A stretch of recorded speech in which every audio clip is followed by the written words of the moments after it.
Welcome. You're listening to Sports Econ 101, the show where we discuss sports topics from a business perspective. I'm your host, Edward Brown, along with my co-host, Vern Glenn of CBS affiliate KPIX TV in San Francisco. Don't know if Russell's going to join us. He's in court today, but that's not a bad thing because he's actually an attorney representing some people rather than being on the defendant's side. Oh, he's doing like the Perry Mason? Yes, exactly. So, Your Honor, if the court please, I plan to show relevance. Exactly. So he may or may not even call in. We're not sure yet. And it's too bad, too, because I have another basketball trivia thing for him. Some firsts in the NBA Finals. Okay. Let's see here. This will be kind of fun. I think you'll like this. All right. I'm all up for fun. Yeah, we got a lot to talk about. Stanford women basketball. What's the first time in 30? Let's see, 29 years. 29 years. Yeah. And I made the joke that the last time Tara Vanderveer, the head coach, and we had jet black hair. The last time we won. But hey, good for them. Yeah. Good for them. They had a nice small little parade around campus. When they got back. So it was nice. Great. How long has she been the coach there? She's going. I see. Her first year was 85. Wow, that's amazing to be able to stay there. With the way coaches come and go. I don't know how many women coaches get fired, hired. Like they do in men. But it's funny because basketball. I mean, unless your program does really lousy, a lot of them seem to have a long tenure. Yeah, well, she showed up. She had been the head coach at Ohio State and had taken on this job. And it's funny, she's got a member of her staff, Katie Stedding, who was her very first recruit. Really? Yeah, she's on her staff now. Okay, I want to hear that. I want to hear that story. We got to catch our first commercial break. Stay with us. Sports Econ 101. I'll be right back. Welcome back to Sports Econ 101. Edward Brown here along with Vern Glenn. Russell Jackman is probably off today. We won't know until he doesn't show up. Go ahead. You were talking about one of Tara's first staff members? Tara's very first recruit in 1985, Katie Stedding, who was a hotshot guard forward, is on her staff as one of her top assistants. And in fact, her staff is full of former players and assistants that she's had at other stops, and it's just, her system has never really changed since 1985. I mean, it's still pass, a lot of ball screens and cuts and stuff like that, and you must be able to shoot the basketball. But I joke with her, I don't think her playbook has changed since she arrived on the Stanford campus, and somehow the system worked. But this particular year, they became the first team to win the NCAA semifinal and the final by a single point. And it all came down to the last shot by the opponent. Opposing team, yeah. Yeah. Pretty exciting. Yeah, going on to the men's basketball, poor Gonzaga, they looked tired. We're recording the show Tuesday, the night after, or the day after the finals. Baylor they just came out like a house on fire, and it just seemed like Gonzaga was just exhausted from the Saturday night game that was so exciting when Suggs hit the three-pointer. I don't think it was so much that. No? I think it's one of those cases where it was just a make or miss situation, and Baylor came out and made their shots, and the deeper the hole got for Gonzaga, the more pressure and the more they pressed. And a lot of times, sometimes those shots just won't go in. And we were sitting there just hoping or waiting for them to make one of those classic Gonzaga runs, and it never happened. And Baylor was a good team. They certainly deserved to win that game, and they won it outright. And just another classic case of another undefeated team like Indiana State with Larry Bird in 1979 that rolls into the finals unbeaten, and they got that one loss in the biggest game on their record. It's like the Patriots against the Giants.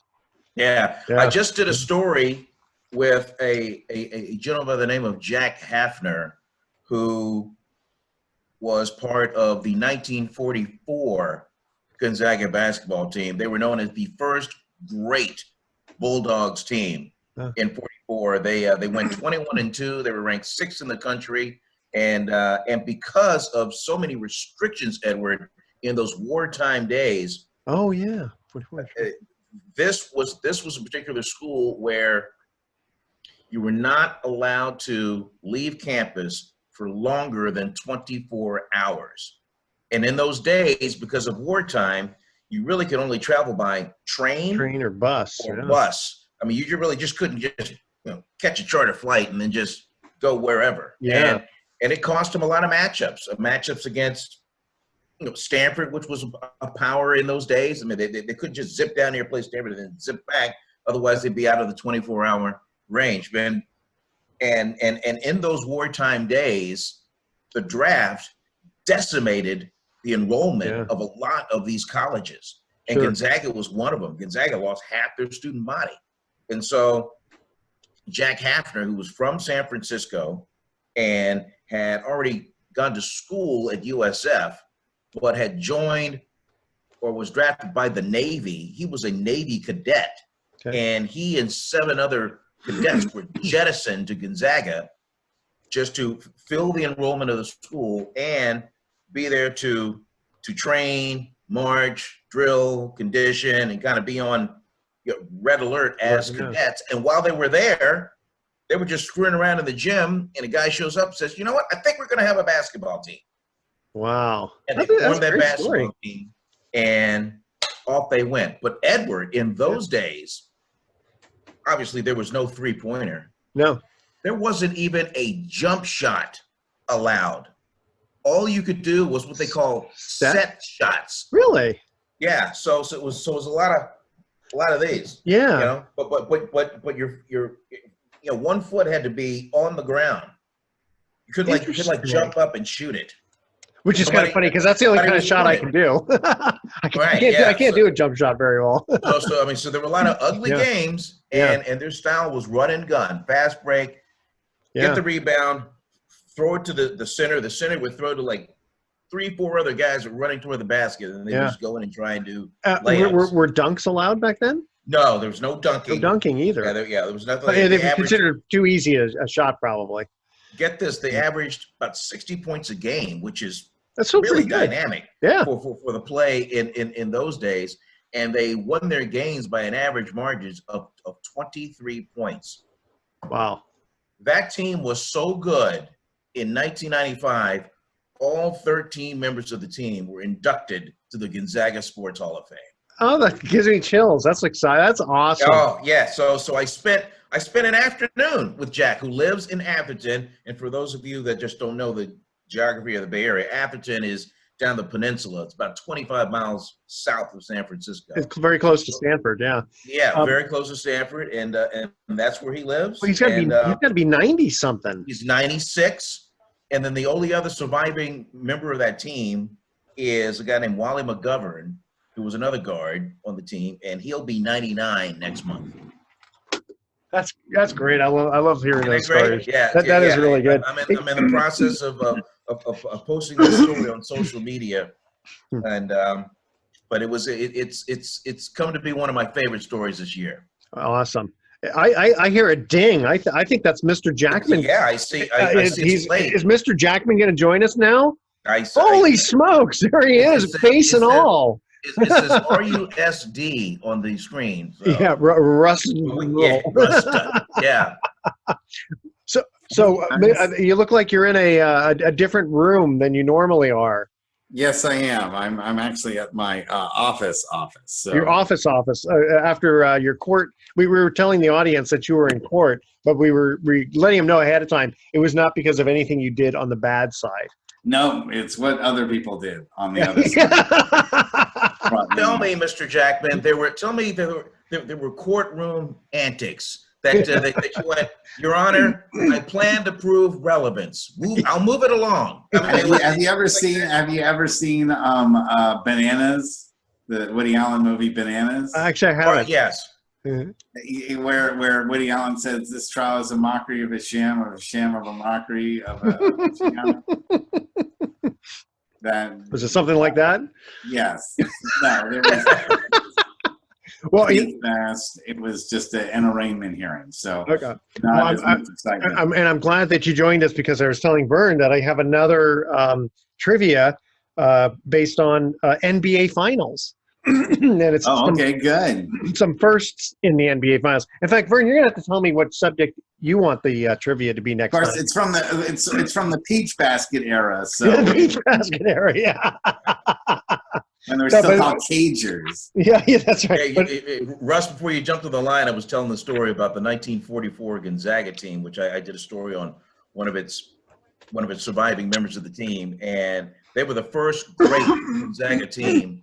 They went 21-2 that year. They beat everybody in the Northwest, but they couldn't travel anymore. They couldn't travel because you couldn't leave campus for longer than 24 hours. Oh, because in case they had to call you up for the war. Exactly. Yeah. Exactly. Yeah. Wow. Yeah, we thought COVID was bad. Yeah, really. The COVID restrictions were rough. Okay, you guys. They said there was nothing to do in Spokane, so I mean, they just spent a lot of time in the gym. Exactly. All right, guys. Here's our first NBA trivia question. Which NBA player was the first to win 2 NBA Finals MVP awards?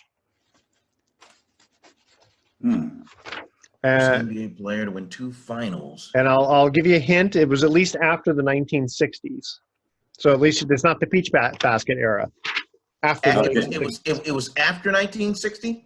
Yes, yeah. So 1970, north of 1970. 1970 on. Yes, exactly. Okay. Which NBA player was the first to win 2 NBA Finals MVP awards? Stay with us. Sports Econ 101. We'll be right back.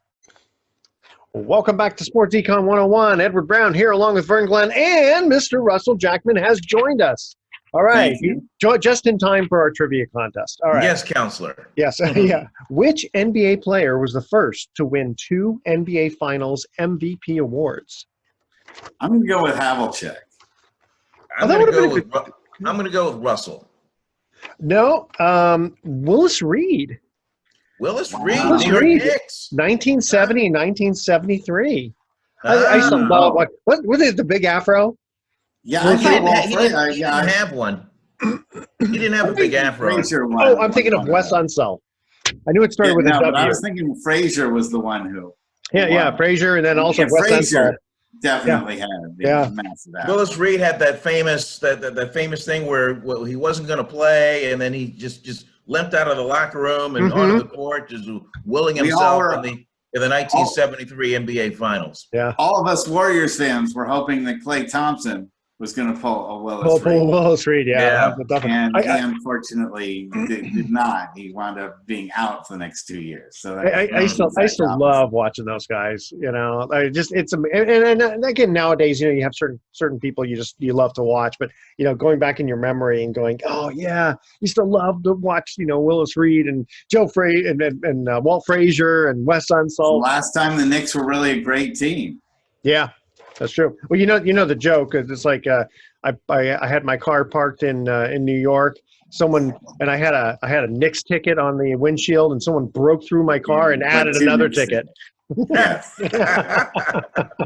Our first prize is a Knicks ticket, and third prize is 2 Knicks tickets. Yeah, the same thing. There you go. Okay, so all right, guys.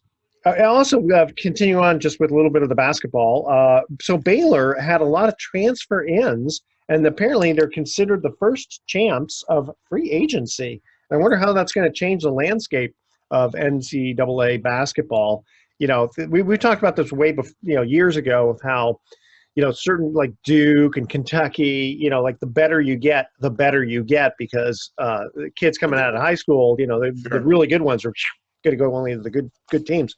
But I wonder with all of this kind of, you know, mishmash moving around, I mean, obviously Baylor, you know, boom, they made a name for themselves, you know, because they hadn't won 40-something years or whatever. But do you think it kind of is going to start leveling the playing field a little bit? Well, I think that we're in an age where the players coming out of high school are bigger, better, stronger, Yeah. and more ready for the college game. And we're also in an era where these kids don't want to sit on the bench and wait a couple of years to play. They want to play right away. Yeah. And so they will go to those programs where they'll have those kind of opportunities, especially the gifted ones that are the 1, maybe 2 years and done ones. Yeah. Baylor's a program that has been one of those. It's been one of those programs where it's been on the rise, kind of under the radar, Mm-hmm. for a handful of years. One of these best teams nobody's talking about type systems that they have built down there in Waco, Texas. Yeah.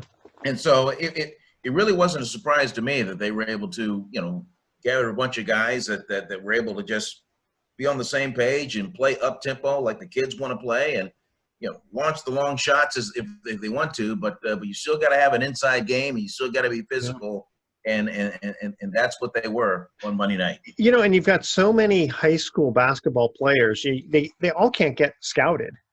I mean, it's there's so many talented kids out there, and the ones who are really talented. You would be surprised Really? Of the 256 Division I schools at least. You'd be surprised how far the tentacles of scouting reach across not just this country, but in European countries, even in Australia. That's how the West Coast Conference.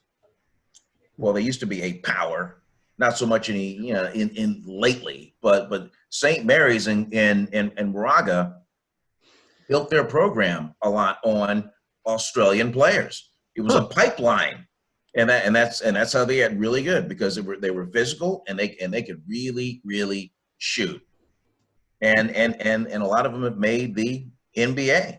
Where did Matthew Dellavedova? I think that's how you pronounce his name. Dellavedova. Yeah. Matthew Dellavedova. Yeah. Where did he? I know he's Australian. Where did he play in the States? Yeah. He played. Well, he's played for Cleveland. He's played for Milwaukee. No. I mean high school and college. Matthew Dellavedova. He's Australian. So he came straight from Australia into the St. Mary's program. Oh, into St. Mary's. Okay, that's how you get going. Interesting. Okay. Hey, moving on here. A little MLB. So, how do you guys feel about this? The All-Star game being changed from Atlanta due to voting registration law. Apparently, you like it? I mean, I think that it's we've seen the NBA make those same moves, and it's a message that to Atlanta, to Georgia, that if they're going to lose out on a lot of money if they are going to continue to restrict the voting rights of Americans. Well, here's the thing. Okay, so it's going to cost Cobb County $100 million. I don't know how they actually figured all that. There's a couple things I think about it personally. One, you're punishing, a specific area because of what a governor does, right? And they may, you could say everyone in Cobb County, everyone in Atlanta maybe disagrees with what the governor is doing, but yet they're. What's that? That's probably true. That's the area that voted Democratic. Yeah, so they're getting punished for what the governor does. But then the thing is also, it's like, at what point does a commissioner choose which platform he wants to do? I mean, it could be immigration, right? It could be abortion. It could be. I mean, he could just choose that this is a social. Yeah, but he's going to choose what affects the most number of fans. An issue that is deeply rooted with the fans, and obviously is a money issue. So if it's a cursory thing, it's like dolphin safe tuna. Well, maybe people aren't going to necessarily get all motivated about that. But I don't know enough about, honestly, and I don't say I'm naive enough I don't know everything about this voter registration idea. But the thing I don't like is, personally, when I go to the polls and I just say, I find my name, and they say, okay, great, go ahead and vote. And I'm thinking, what happens if I show up and someone's already signed my name in my spot? Has that ever happened? It hasn't, but it's very easy for someone to just start cheating. Vern, has it happened to you? It's never happened to me. Hasn't happened to me. So you got 3 people have been voting since they were, 18 years old. 18, It's yeah. never happened before. So, what if there was an alien doppelganger who took over your body, Well, made you look just like you? I mean, let's and signed your name? put the rat on the table, Edward. I mean, this is the year is 2021. I am not one to step back to the early 1900s where they restrict your access to absolutely voting places, totally agree with that. Your ability to mail in vote if you can't get there. They've lost. The state went blue. Those at the top didn't like it, so they changed the rules to make it even tougher. So that state has a chance to be red again. The consequences is that you've got a worldwide event. You've got the All-Star game. There's a lot of eyeballs on it. Okay, but in the business sense, and you know about this, you've got corporate sponsorships surrounding that game. Yeah. Do you really want your brand symbolized at an event in a state that has done that against voters? No, I wouldn't. Yeah, I don't know. It's, again, like I said, I honestly don't know enough about the. You need to read about it. You need to read about it. I mean, are they? It's damning and it's horrible. These restrictions. It's voting rights. It's voting rights being restricted, and we know why it is. Yeah. It doesn't save money, and it doesn't. It's not. There isn't any other reason to do it. There's no other reason for them to bring it up, other than they want to make it harder for other people to vote. There isn't a legitimization in saying, well, we need to, make sure that nobody hands out any food or water to anyone that's standing in line, because I mean, that's kind of ridiculous. But is it a black-white thing, or is it a poor-rich thing? Yes. Well, hold on. Jesus Christ. Or is it? Hold on. Or is it a poor-rich thing? Right? If you're poor and you happen to live in a place where you can't access, like there's no polling place. You know what I mean? Come on, Edward. I'm just trying to look at what's happened over this last year. Come on, man. Okay. Well, you know what? Honestly, I've got to do my research. I got to do my research because I got to understand exactly what they're really trying to do. This one, Vern. Ava is going to hit you over the head with a frying pan. I'm not trying to get too controversial. Honestly, what the state of Georgia has done. Okay, I should. The only thing I really should brought up was just the idea of, should a commissioner decide? I mean, this just coincidentally happens to be in Atlanta this year, right? I mean, what if it was in AT&T Park and or whatever it's called now, and suddenly someone said, well, I don't like the fact that Newsom decided to close out everything. I mean, they could have done that too and said, you know what, we're taking a stand for businesses. We don't want that to happen. Okay, but the commissioner works for the owners, Edward. True. And so here's the conversation. Yes. Ford company.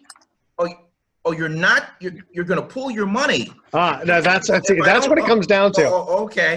Yeah. Wait, I've got Chevrolet. I got Chevrolet on line 2. Okay, hold on. We'll be right back. Welcome back to Sports Econ 101. Edward Brown here, getting slammed by his co-hosts, Vernon, Glenn, and Russell Jackman. Hey, you know what? I'm going to ask the trivia question anyway. We didn't get to do it. Right? Yeah, let's do it. Okay. Which NBA team was the first expansion team to win the NBA Finals?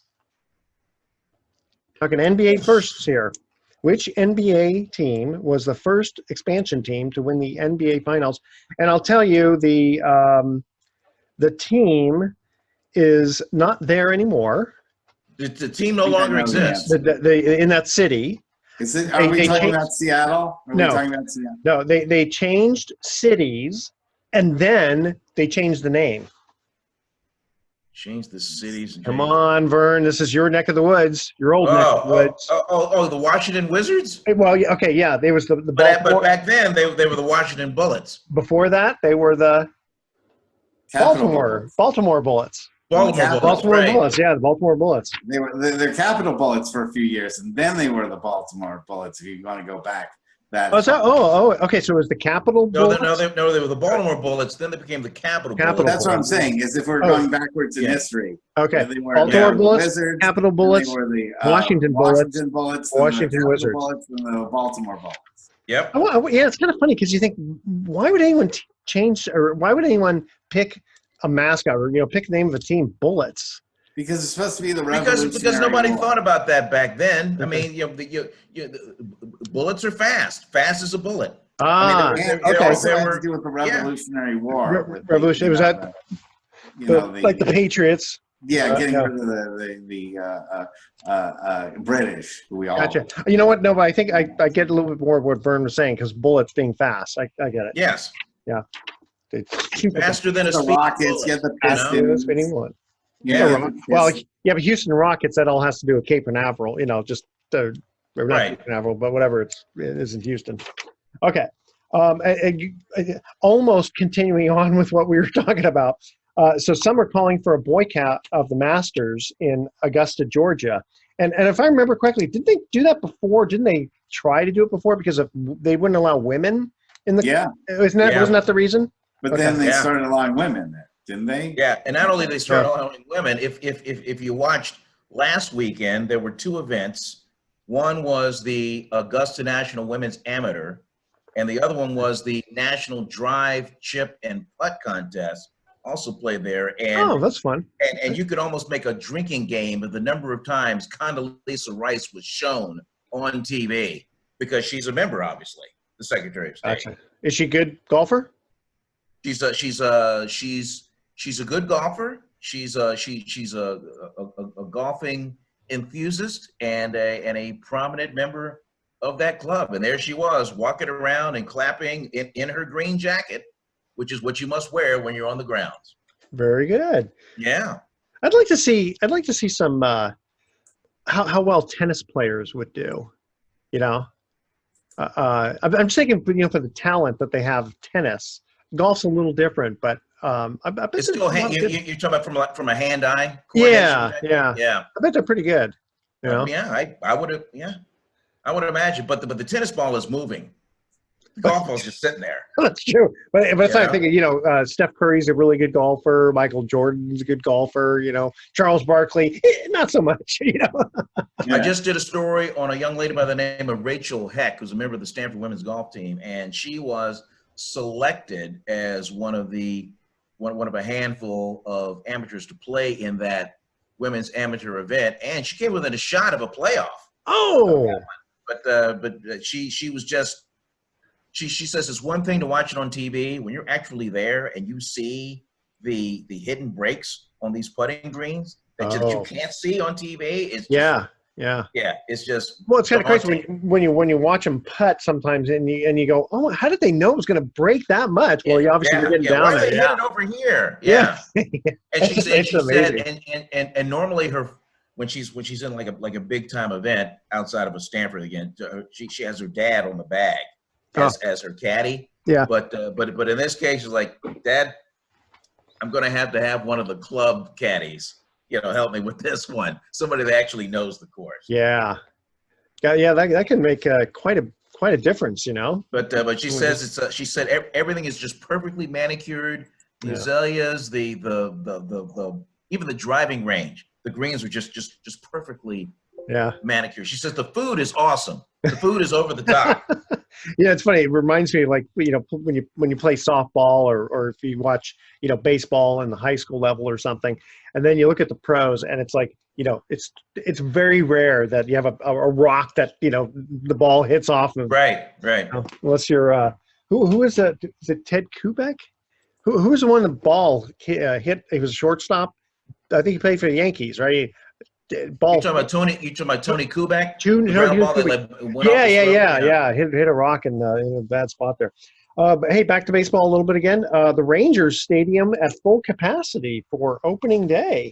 Well, it's Texas. I mean, come on. It's Texas. Oh, I thought you said Texas. Texas. No, it's Texas. Yeah. They do everything big and they make their own rules. It's Texas. So I wonder, it'll be kind of interesting to see, if they have a resurgence of the evil COVID, or You think? I don't know. Didn't Florida kind of open up stuff and they didn't have the uh, resurgence of it? According to whose study? Good point. Was it a Florida-based study? Good point. Yeah. Very, very good point. Okay. And then North Korea may pull out of Tokyo Olympics, stating concerns over COVID. I'm sure that's the only reason, right? If you also remember, they boycotted the '84 Olympics along with Russia. Remember, that was famous. And they also did it in 1988 for the Seoul Olympics. But they didn't do it for Pyongyang, which was, when was that? Not sure. Pyongyang? Yeah. And that's in South Korea too, isn't it? I think it's. I really think it's sad for the politics to kind of be involved in Yeah. a worldwide event. These poor athletes, they spend all this time training, for this 2-week event, and then have your country go, nah. You're not going. I still remember 1980. I was so angry with President Carter for pulling, saying, I'm sorry, just because Russia went into Afghanistan, we're not going to participate in the Olympics. And then, of course, in '84, they did the same thing, sort of a. McDonald's was even more upset. McDonald's do you remember that whole thing? That they basically said every time America won a gold medal, they would award a free Big Mac. And I don't remember that. I don't remember that. In '84? Yeah. And so when Russia was boycotted out of the Olympics, America won all those gold medals. And McDonald's had to give away, several, $100 million worth of Big Macs to everybody. But how many people just went in for a Big Mac? No. Well, yeah, it was fries just a free Big Mac. So yeah. Pretty good. So if I haven't been following it too closely yet, but weren't the A's supposed to be a pretty good team this year, and now not so much? Still a lot of time. There's still a lot of time, but what are they? 0-4? 0-5. 0-4. It is their worst start since 1987. And yes, you are right. It's a team that keeps winning the American League West Division, but they keep digging themselves in a deeper, deeper hole by the loss. And the world champs are in the Bay Area to play them, and they are not letting up, just like their Western Division foe, the Houston Astros, did. I mean, Houston came in and they scored 35 runs, and the A's scored 9. And I know the A's notoriously start slow, but not this slow. Yeah. In fact, I remember, and they are a better team. I mean, they're a better team than 0-5. And wasn't it, if I remember correctly, it was the Baltimore Orioles that started off like 0-21 or something? You know who was working in that market then? Mr. Vern Glenn. Yeah. They lost their first 22 games. First 22. After 9 or 10 games, they let Cal Ripken Sr. go. They brought in Frank Robinson. At the time, Cal Ripken Jr., the son, was the shortstop. And Billy Ripken, the other son, was the starting second baseman. Yeah. They made a little bit of a run for it. I mean, and then in an interview with Frank Robinson, I called him coach 3 times, and he screamed at me. Oh, that's the time when he did that. Oh yeah, yep. That's great. The A's they do seem to kind of pull on. It's funny you mentioned that you said the '87 team. That's when Mark McGwire was a rookie. Canseco was the rookie before. In fact, you remember, here's a little trivia if you guys will remember. They had 3 in a row, rookie of the years, 86, 87, 88. So who was 80? In 86, it was Canseco. In 87, it was McGwire. And who was 1988? Giambi? No. It was before Giambi. Yeah. He's a shortstop. Not Walt Weiss. Yes, Walt Weiss. Walt Weiss? Walt Weiss, yeah. Okay. Kind of crazy. Then in '89, then they swept the Giants, and that was all she wrote. And that was a good '87 team. The record was 81-81. when it was all said and done. Yeah, in fact, I went to the last game of the year, and I remember they were playing the Kansas City Royals, and I think it was Hal McRae was the coach of the Kansas City Royals at the time. One of the great blow-ups of managerial blow-ups, Hal McRae. That's right. Remember him in his office, grabbing the phone and throwing it against the wall. Yeah. But you know what's frustrating, Will, is that McGuire had 49 home runs, and the last one or two at bats, and the game didn't mean anything, but McRae decided, no, we're going to intentionally walk this guy. It's like, we don't want him to hit 50 home runs. And it's like, come on, man. I mean, it's just something really kind of about that. I mean, what, because you don't want your team, the guy, to give up the 50th home run? Who cares? You know, it's good for baseball. And I remember all of us in the fans were just, boo. And in fact, I think Billy Williams was first base coach, if I'm not mistaken. No. You know what? That could have been a Cubs game, Cubs-Giants game I went to. Well, that was before my time working in this market. I was 3 years before I got here. Okay. All right, guys, we're going to cut to our last trivia question. Which NBA player was the first winner of the NBA Finals MVP despite being on the losing team? Sort of like the Chuck Howley of Dallas Cowboys being the MVP of the Super Bowl on a losing team. All right. Which NBA player was the first winner of the NBA Finals MVP despite losing? He was on the losing team, but he was still voted the MVP. Okay. How do you guys feel about that, just in general? Can you be an MVP on a losing team? Sure. Sure, why not? I mean, if you're having a fantastic... You can dominate the game and your team can still lose. Yeah. Yeah. Yeah, I don't have too much of a problem with that. All right, stay with us. Sports Econ 101. We'll be right back with some closing comments. Welcome back to Sports Econ 101. Last time for today, I'm Edward Brown, your host, along with Vern Glenn and Mr. Russell Jackman. Third trivia question, which NBA player was the first to win the NBA Finals MVP despite being on the losing team? I'm just going to take a wild guess. Elvin Hayes. I'll say Elton Baylor. No. Jerry West. Jerry West. Yeah. I was on the right team. On the right team, wrong player. Yes, exactly. Now, hopefully I didn't offend you guys. What year did he I guess win it? I think it was probably. Didn't he play the Boston Celtics? I think they lost to the Celtics. Probably early 70s, probably. Yeah. It's like 1971 or something. I don't know. All I know is the answer. I don't have maybe 69. Who knows? Well, hopefully I did not offend you guys too much to where you will shut me out next week. You know. You're driving, man. It's your show. Yeah. We're in the passenger seat. That's okay. All right, guys, you ready for our thoughts for today? Success is not the key to happiness. Happiness is the key to success. Like that. If you love what you're doing, you will be successful, said Albert Schweitzer. I like that. And why don't they play poker in the jungle? Too many cheetahs. Yes. Too many cheetahs.